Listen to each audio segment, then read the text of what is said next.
Hello from the Yarn Closet in Tucson. I moved 9 months ago.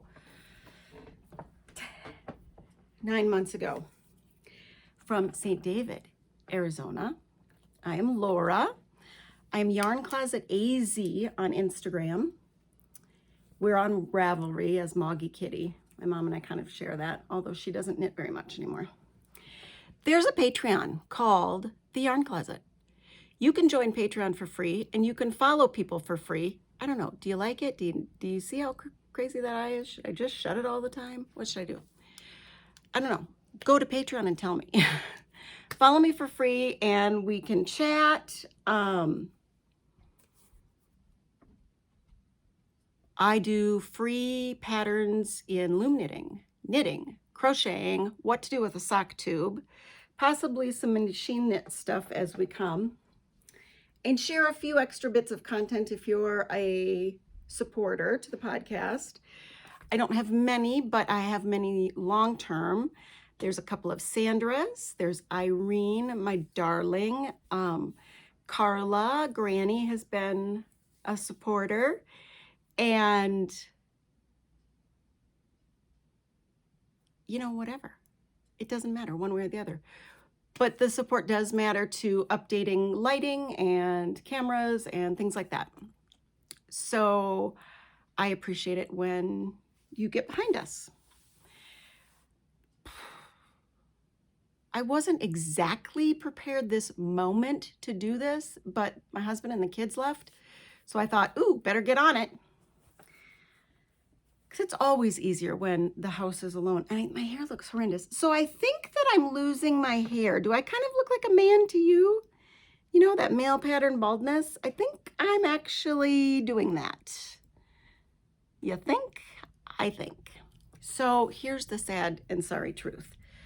Many a week ago, I wanted to do something different with my hair. What I really, really wanted was to cut it bluntly at about here and just have blunt. And a few weeks ago, I had all one length hair and I could have done it. And my husband's like, that's too short. Showed him a picture of when it was there before. That's too short. Whatever. I don't like the way he does his hair and beard. And I don't comment on it. I mean, he's changed it a couple times throughout. I don't comment, whatever. I still think he's attractive because I love him no matter what. And he knows what a difficult time I have when it comes to my hair. So I conceded. I cut a couple of inches off, did all kinds of research on the YouTube. I'd gotten some product. I've gotten a new hair dryer. I've gotten a new straightening brush thing because the straightening wand thing was no-go again. Because my daughter is now 6 and very interested in styles. Styles. Honey, I don't style my own hair. But I'm trying. I'm working at it. Did some face framey things, whatever. But I wanted. And conceded to someone else. So I did this thing online. Went to the YouTubes. This is god-awful. And did this one thing that gave me some layers in the back really, really nicely. Everything was fine. Then I did it again. Something went terribly wrong. Do you see that? Something went terribly wrong. Terribly wrong. So, probably won't be doing that again. Yeah. I tried to make it a little bit better. Hell, I don't know. It went terribly wrong. So now I have this chunky, weird stuff here. So I have learned my lesson. I learned my lesson 5 years ago when I went in and had a haircut and it sucked.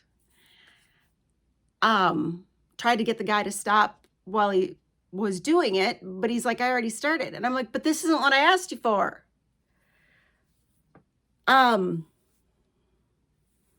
So the thing is, I actually have healthy hair. And I've come to realize that I have this thing called 2B or 2C hair, that it is wavy. And if I dealt with it differently, I could probably enhance the wave.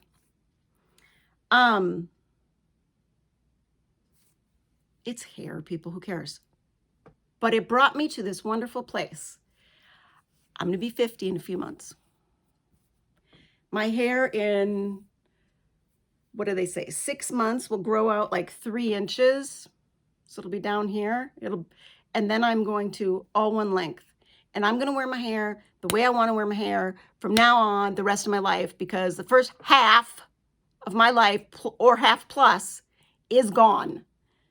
And I no longer should have to keep up with other people's standards or dressing ideals or anything else. I mean, I'm a pretty conservative dresser by my own desire. I usually don't even wear the size of pants that I'm supposed to wear because I like things very loose. But yeah, see this? I think I'm getting the male pattern baldness, am I not? But here's the deal. I love the perky little ponytail. I love the perky little ponytail. And maybe I shouldn't at 50. Maybe that's not a 50 thing. But it makes me feel perky. Few people who know me in real life would call me perky. So this is a knitting podcast, and sometimes I show pictures of my dogs. Sometimes I'll take you on a walk and show a little bit of our country living, 1 acre hobby farm-ish thing we got going on. And so I might add some of that towards the end.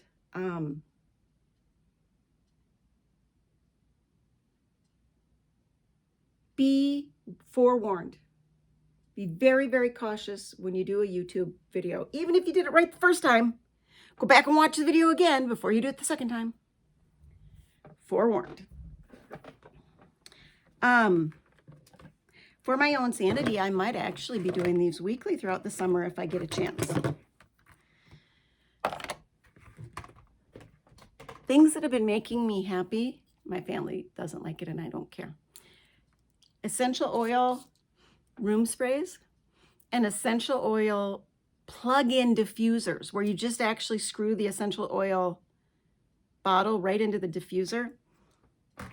I have the ones that go off every 20 minutes. It's very light. I have a really good sense of smell because I'm legally blind and I pay attention to my smell. So I don't even know if the rest of them can really smell it. But it makes me happy, so I'm doing it. So this last week, I spent a little time putting some heels in these. These were some slipper booties I had, but they didn't have heels. So I put these heels in. And then this was a sock tube, a set that I got from Knitty Boo Fiber Company on Etsy. You can contact her directly also to get special orders. You can send her your yarn and she'll crank it for you, or you can buy her yarns whenever she does an update and get it cranked. They're 64 stitch, and these are, I had them do them as shorties, 20 rows of 1x1 ribbing. I don't remember how many rows she did. And then she put in an actual heel. She doesn't do toes, but she'll put in the heel. So then I put in the toes myself. And then I have enough left that I can do another pair, or I can do some fingerless gloves for like a man, because this is like a woodsy color palette. And that made me very happy. I am trying to do smaller things this summer. I made a few things for the current school for teacher appreciation, and they were just, how can you do that? Have you not ever seen your great aunt when she's knitting and not looking? And I like, these are actually Knitty Boo's colors. These are her hand dyeds. and I really like them. I've dealt with her. I've sent her some of my yarn. I'll show you that when it comes back. I'm very, very thrilled. And you're all going to say, but wait, because I also just bought a 3D printed circular sock machine from Dean and Bean. Oh my gosh. Oh my gosh. It's probably going to take 12 weeks to actually get it, which is fine. My kids are home in the summer, whatever. And I'm so excited. It functions a little bit differently, especially with the weighting, than the Erlbacher Gerhard I had. But for just under $500 price point, perfect. Perfect. Because I've never mastered the ribbing. I've never mastered, I can crank a tube. I can do a hung hem. I can crank a tube and do a 1x1 ribbing by dropping down and redoing it from the inside. I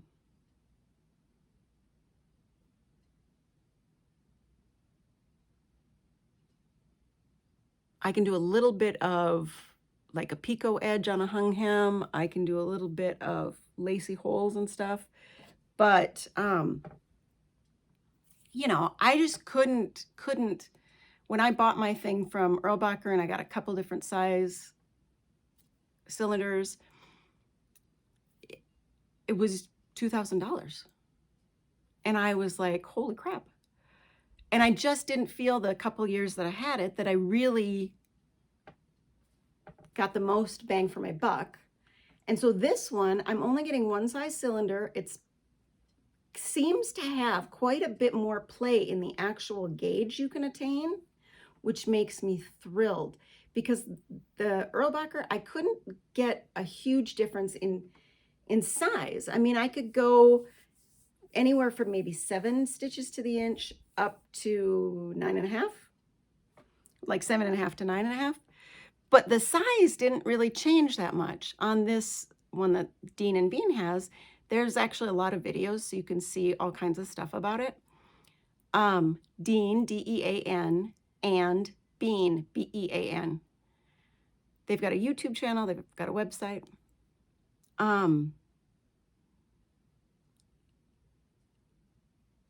They seem to be able to get a significantly different size gauge out of theirs, and I'm very excited to try that. I'm concerned that the weighting is a little bit differently. You use soft weights and you weight from within the tube versus a clip weight that you clip on the outside. But once again, I think that's just a matter of figure it out and be okay with it. Because what I have learned is the fingerless glove,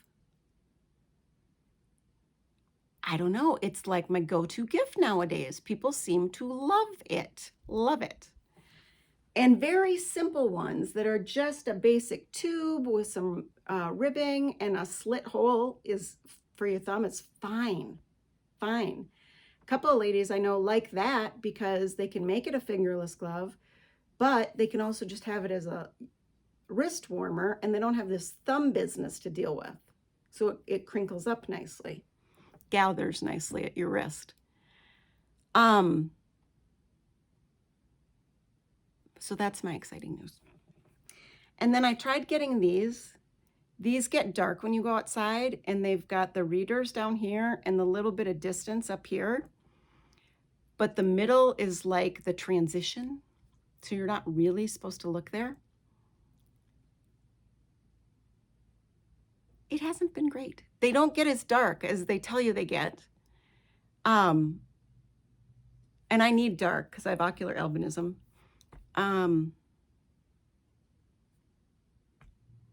But it's something. And it makes me a little wonky. And I'm sure if I wore them day in and day out, I could get used to it more. I like being able to have a pair of glasses on and not feel like I need to constantly be taking them on and off. Because when you wear readers that are full readers, it does make it harder to see certain things distance-wise. I think that's why I take mine on and off a lot. But this is also a good shape for me to hold it down on my nose or up. So I tried that recently, you know, because we're always trying the next cool thing that's going to help us, right? And so look up Knitty Boo if you need some tubes that'll make really fast fingerless gloves. She's also got a podcast called the Lefty Knitter Podcast, or A Lefty Knitter. So I went back to this sweater I'd been working. I have always wanted to knit like a boyfriend style sweater that's big enough and comfortable enough. And this is Maritime Family Fiber. Now when I put in the neckline, that'll make a difference. I'm not decreasing needle size when I do the ribbing.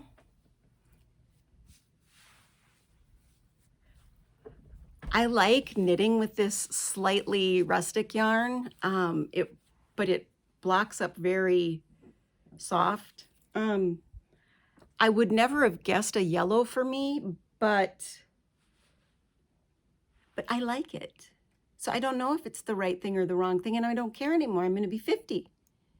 Nobody notices me. I'm going to be 50. People call me ma'am. I thought that if you had half your body tattooed, they wouldn't call you ma'am. I really didn't actually think about that ever at all. And here's the other funny thing about my hair. Other than me asking, not one person has noticed the change.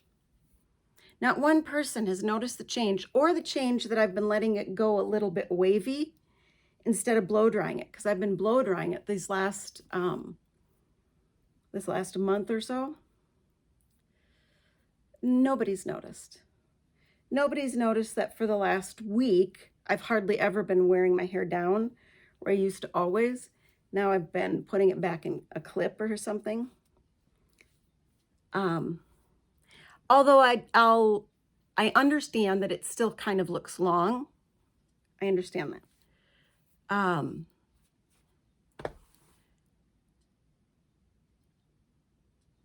can't believe this happened. This thing happened at my ears. I can't believe. Oh my God. I think I know how it happened, but I'm not entirely sure. So I'm going to go back to the way I used to do it, which is part in the middle, section at the ears for the front section, and then section down the back. So you have 4 sections. And I would literally do like the front 2 and then the back 2 and try to even it up. And occasionally have somebody else, maybe even my 13-year-old, trim the back if I didn't get it even. Because I don't drive, and because, you know, I have a couple hairdressers, but they won't come over and do it in my home. And it's just, you never, you know, it's hard to get a driver. So I kind of love this. I'm going to go for a little bit longer sleeve. I have 1 skein left to finish this sleeve, do this sleeve, and do the neck. So I've measured out what I've already done in this sleeve. So I've got the same to go over here. And then I'm going to do my neckline, because worst case scenario is I have to stop it here and just do some ribbing. And I'm fine with that. You know, it wouldn't bother me to have something more like bracelet-y length. But I'm darn close. And I was actually planning to give this to somebody who's going to be living in a cool climate, much cooler climate. I might not now. I might keep it. I might just keep it because I like it. It's 90 degrees out and I like it. So we're getting close on that one. A little bit of progress is being made. I got some yarn from a friend, and I did some linen stitch squares.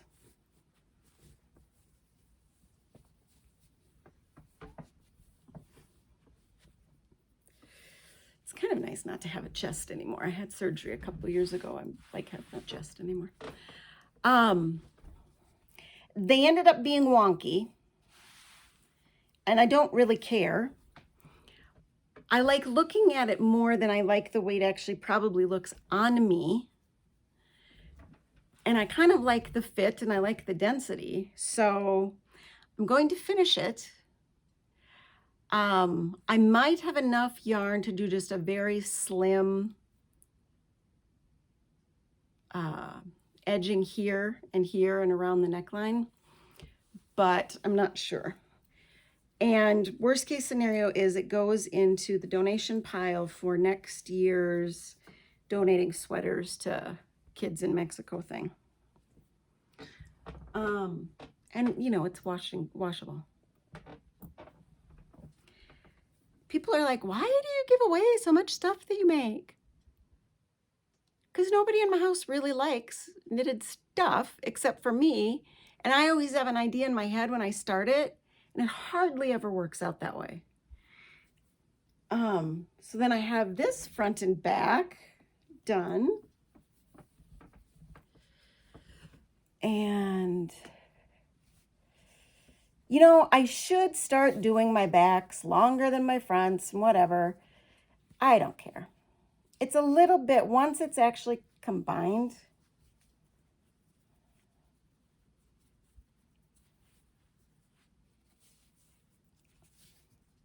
I think it'll be an okay length. It'll be a little bit tighter, I think, than I want. But I'm thinking that the blocking will help with that also. And once again, there's always donation.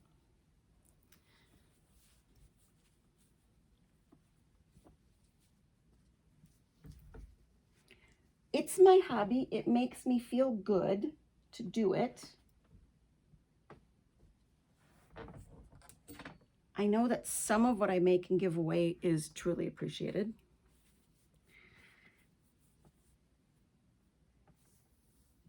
Then this one. You've seen this. I haven't yet finished it. I got both of these sleeves done. Not exactly sure that it's quite the right size. This might be really kind of a child size. I've got to finish the green down here and then finish the seaming. Oh well. I've got 3 of those to finish and my one that's fully hand knit. Because I do seaming either on my Hague linker or on one of my LK150s. That's a flat knitting machine.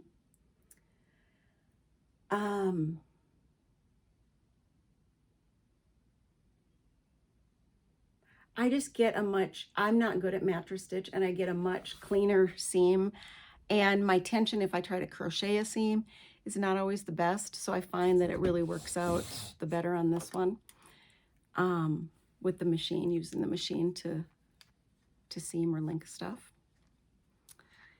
And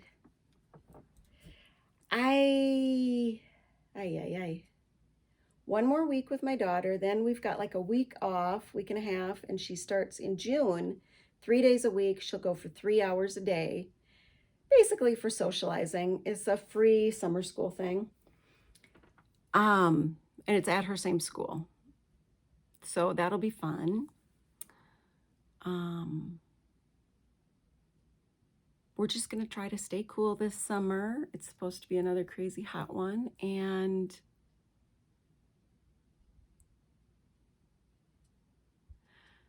that's all I can tell you. I don't know anything else. Be very careful following a YouTube haircutting video. Be very careful.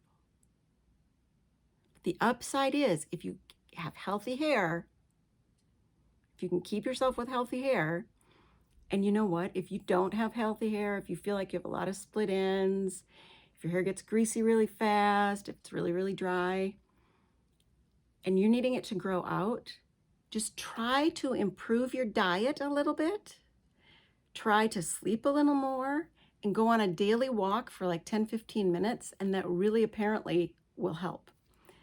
because my hair has been growing very quickly since we moved here. So yeah, so I'm good with that. And that's all I know. Look with your heart first. Look with your heart first to yourself first. How about that one?